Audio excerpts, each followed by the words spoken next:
Hello, my name is Chris O'Day. I'm the Director of Marketing here at LGA. Today, I'm joined by LGA partner Derek Silveira. And today, we're going to be speaking with you about the 100% deduction for meals and what that means for businesses and business owners.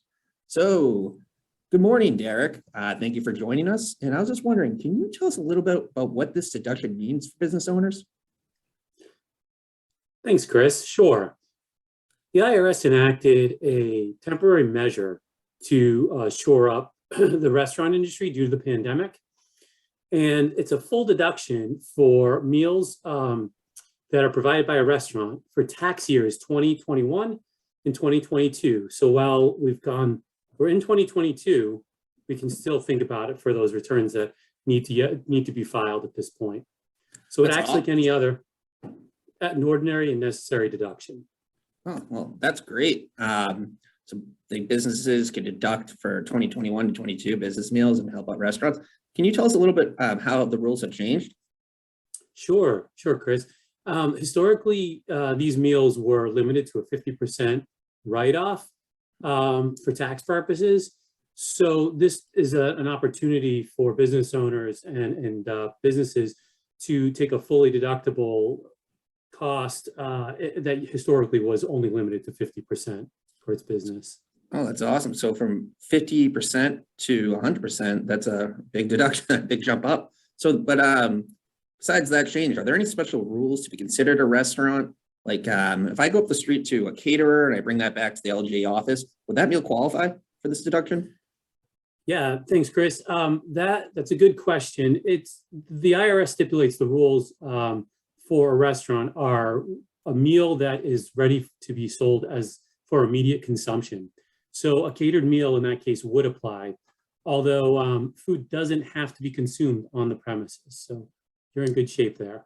All right. So yeah, we can get back at the office and that's great. I know a lot of people, you don't have a lot of time to waste and you got to be working so they can bring it back to the office. That's great. So are there any specific examples? I know you said caterers and I bring it back would work, but there are places that would not be considered restaurants that we want to be aware of when we're thinking about this deduction?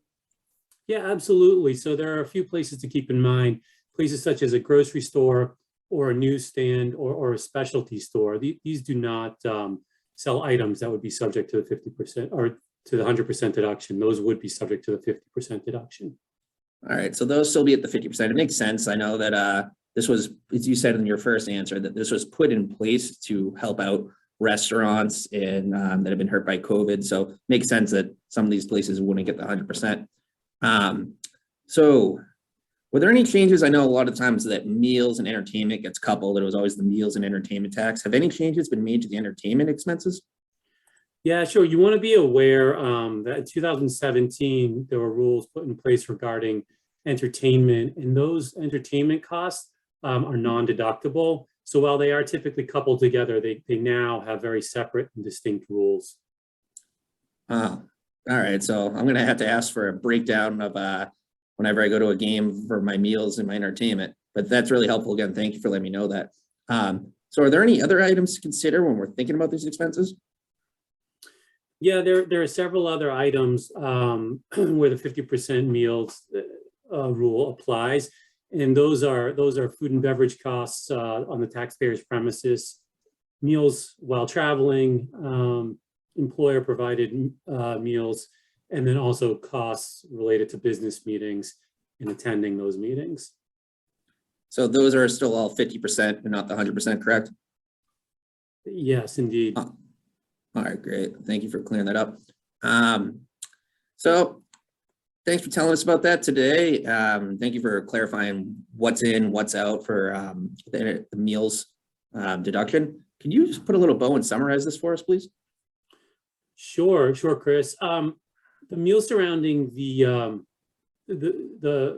catered and restaurant related meals have become much more generous. And those items, those rules around entertainment have become somewhat less generous that we want to keep an eye on. So when you are in a situation where you have meals and entertainment, you're going to want to get an itemized bill and so that you can provide that for tax purposes. So just keep in mind for 2021, these rules are in place as you prepare your 2021 taxes. And then obviously, as we go forward for 2022 tax year, you want to keep them in mind as well.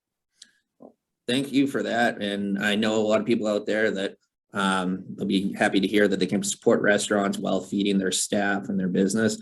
And thank you for changing these. Sharing these tips. One part that I learned a little bit something new today was how what things aren't considered a restaurant and might run into that. If people have questions like that, can they reach out to you? Yeah, absolutely, Chris. I'm here. You can find us on our website at lga.cpa and look us up and absolutely be available for the questions, any questions you might have. All right, great. Thank you, Derek. Thank you. Have a great day.